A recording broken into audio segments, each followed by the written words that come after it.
All'alba, in piazza San Marco, l'aria è ferma e i primi raggi colorano di rame le facciate. La città trattiene il respiro e, davanti a te, si staglia un gigante di mattoni rosso-dorati che da oltre 1000 anni sorveglia la laguna.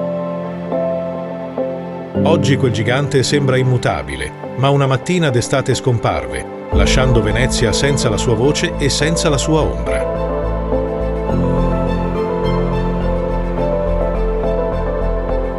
Questa è la storia del campanile di San Marco, di come nacque sul fango, di come crollò tra la preghiera e la polvere, di come risorse com'era e dov'era.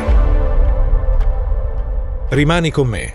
In 10 minuti voleremo attraverso 10 secoli di ingegneria, coraggio e meraviglia, e alla fine non guarderai più quel campanile con gli stessi occhi.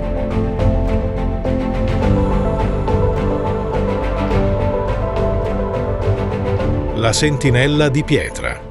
Panoramica storica. Per più di 9 secoli il campanile non è stato solo un campanile, era faro per i mercanti che entravano in laguna di notte, torre di guardia che avvistava le galere ottomane, simbolo di potere civile più ancora che religioso.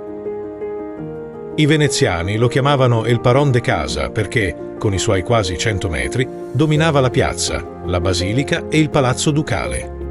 La sua silhouette, sobria nella canna quadrangolare e solenne nel coronamento piramidale, divenne l'emblema grafico della Serenissima.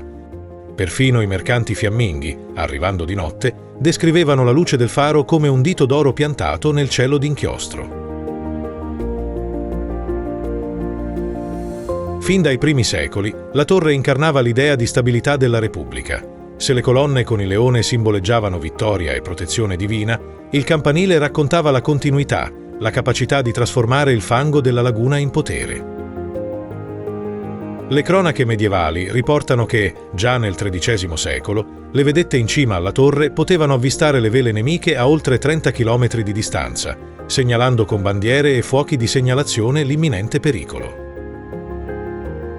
Nelle notti di nebbia, una lanterna sospesa sotto la cella campanaria funzionava come faro portuale, sostituita in età barocca da una lampada ad olio di balena che bruciava instancabilmente. La torre divenne presto meta di pellegrinaggi laici. Mercanti di seta di ritorno dall'Oriente usavano lasciare ex voto piccole tavolette dipinte sui gradini della loggetta per ringraziare San Marco di averli protetti in mare aperto. Edificare in altezza sulla molle argilla lagunare era, per i cronisti, la prova evidente che Venezia possedeva l'arte di far galleggiare le pietre.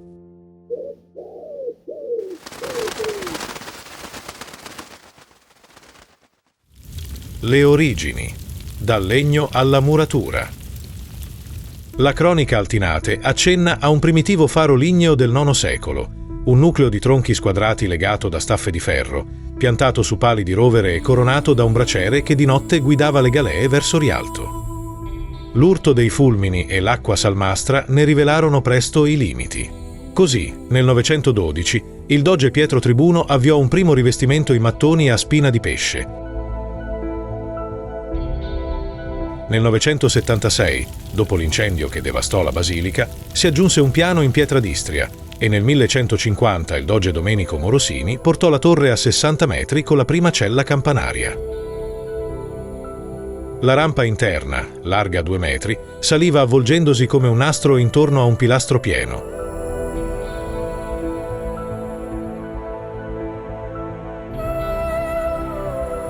Un capolavoro di leggerezza su pianta di appena 12 metri di lato. Sotto il mattone, un reticolo di 12.000 pali di larice formava la base galleggiante della torre. Il legno, immerso in un ambiente privo di ossigeno, non marciva, anzi si induriva con il tempo. Gli archeologi hanno rilevato che i pali originali, estraendo carotaggi nel 1987, presentano ancora un aroma resinoso e una densità pari a quella del teak. I mattoni medievali venivano cotti a 950 gradi centigradi nelle fornaci dell'isola di Sant'Elena e recavano, impressa nell'argilla ancora fresca, l'impronta del timbro ducale, garanzia di standard qualitativi. Ogni carico era scortato da ufficiali che controllavano peso e dimensioni, Un primitivo controllo di qualità che permise alla torre di superare terremoti e mareggiate per secoli.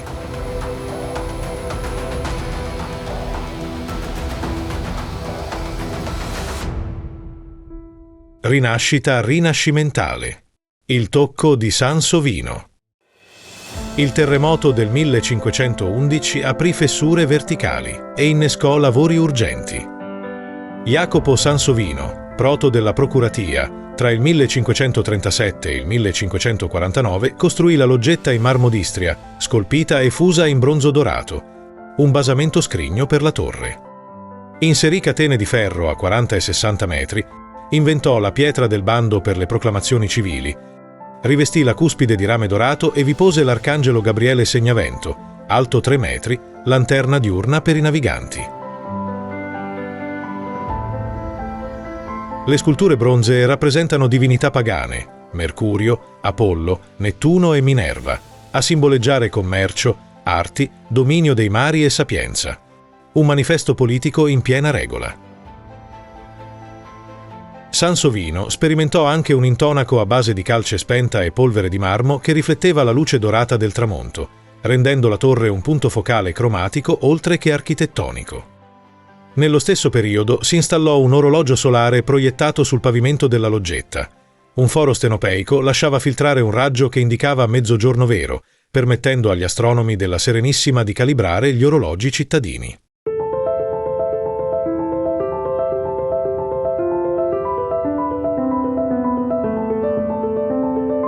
Cinque campane, 5 messaggi. Il codice sonoro. La marangona svegliava i carpentieri dell'arsenale. La trottiera dava il via alle regate. La nona definiva mezzogiorno. La pregadi convocava il senato. La ringhiera annunciava le esecuzioni capitali.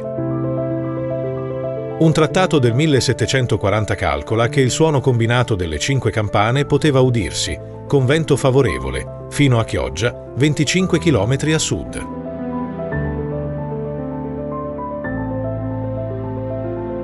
Gli artigiani fonditori di campane di Verona studiarono la particolare lega di bronzo veneziano, 78% rame, 22% stagno, sviluppando un timbro ricco di armoniche basse, capace di superare l'umidità dell'aria salmastra.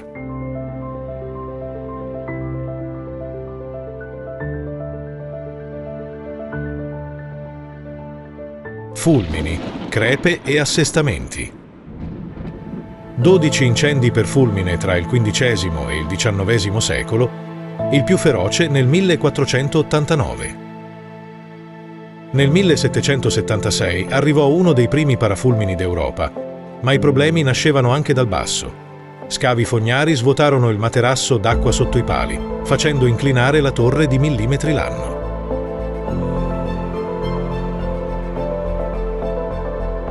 Nel 1902 la sostituzione di una trave della loggetta, con un taglio profondo 40 cm nel paramento, fu la goccia che fece traboccare il vaso. Studi geotecnici moderni mostrano che il peso statico della torre produceva una pressione di 540 kPa sui pali. Dopo i lavori di fognatura, quella pressione divenne irregolare, con picchi da 680 kPa sul lato ovest. Una serie di microfratture, fotografate dall'ingegnere Pietro Saccardo con lastre al magnesio, rivelava un quadro fessurativo a lisca di pesce tipico delle torsioni da cedimento.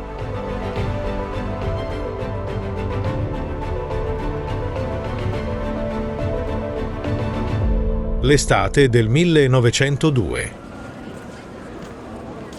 Teltales di vetro che si spezzano, blocchi di laterizio che precipitano, crepe che corrono per l'intera altezza. Ma la stagione turistica impone di non allarmare nessuno.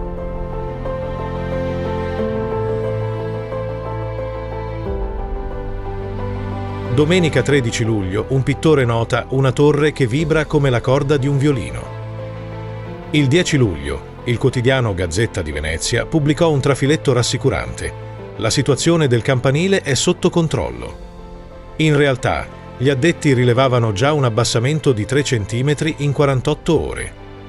Un testimone, la contessa Grimani, raccontò nelle sue memorie di aver udito un cupo borbottio, come un organo distante, provenire dalla torre durante la messa della domenica. Il lunedì nero, 14 luglio 1902. Alle 9:30 la piazza viene evacuata. Alle 9:47 cadono i primi mattoni. Alle 9:53 il campanile collassa in 6 secondi.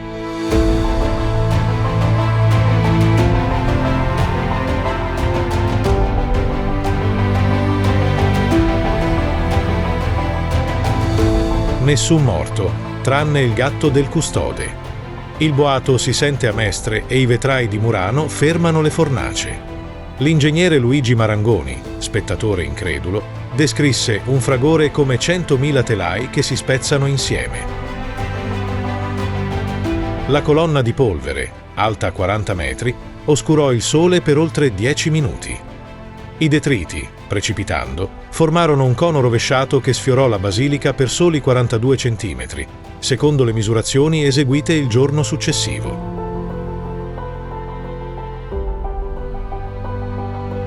Piazza San Marco senza il suo faro. Un cono di detriti alto 15 metri, la loggetta pulverizzata, un angolo della libreria Marciana tranciato.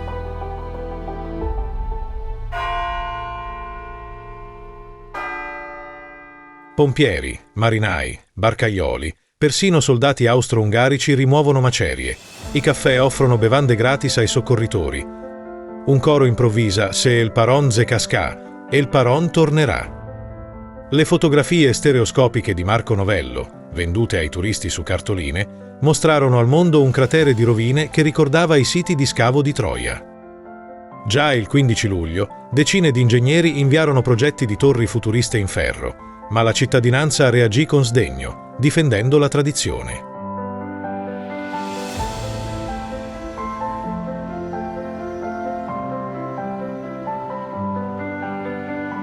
Dov'era e com'era?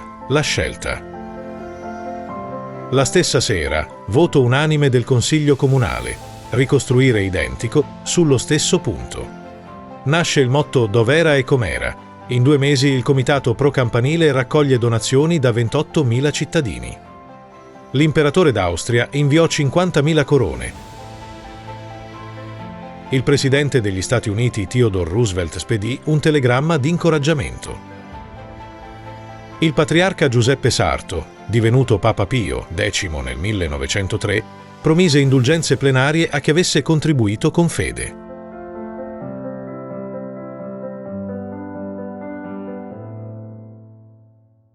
Un cantiere moderno. Luca Beltrami progetta un'anima di cemento armato, 18.000 pali di larice, ascensore elicoidale nascosto, ogni mattone numerato, i nuovi all'interno, gli antichi all'esterno. Costo finale, 1.100.000 lire, coperti anche da lotterie e francobolli commemorativi. Beltrami sperimentò il calcestruzzo vibrato, tecnologia d'avanguardia, e ordinò carrucole in acciaio Krupp capaci di sollevare blocchi da 10 tonnellate. Per consolidare il terreno, furono iniettati 600 metri cubi di malta fluida nella sabbia, in un precursore del jet grouting. I lavori attirarono delegazioni da Chicago e Tokyo, curiose di studiare la fusione tra gotico veneziano e cemento armato.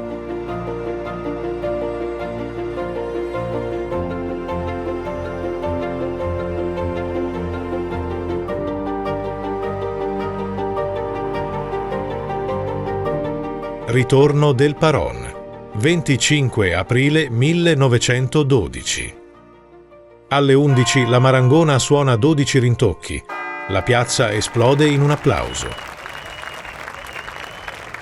Il campanile pesa 3.000 tonnellate in più, ma ha il baricentro più basso di 70 centimetri. La statua del Gabriele torna a brillare.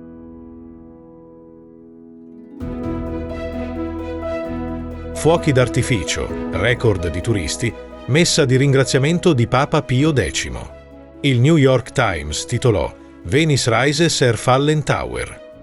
Un'impresa cinematografica parigina filmò la cerimonia su pellicola 35 mm. Quelle immagini, restaurate nel 2009, sono oggi conservate alla Cinémathèque Française.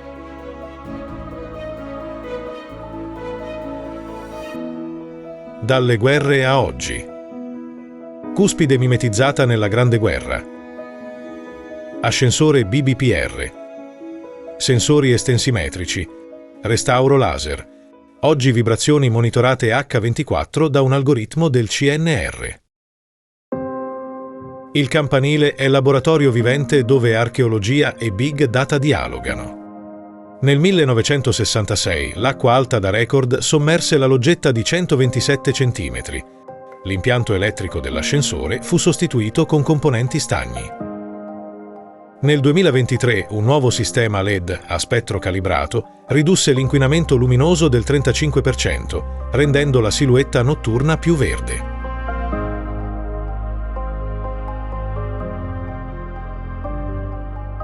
Il campanile di San Marco non è solo pietra, è un testamento di resilienza. Può crollare il simbolo di una civiltà, ma non crolla la volontà di ricostruirlo. La prossima volta che sarai in piazza, alza lo sguardo. Quei mattoni sono tenuti insieme da qualcosa di invisibile, la determinazione di un popolo. Se la storia ti ha emozionato, lascia un like, condividila e iscriviti al canale. Torneremo a viaggiare insieme tra le meraviglie del mondo.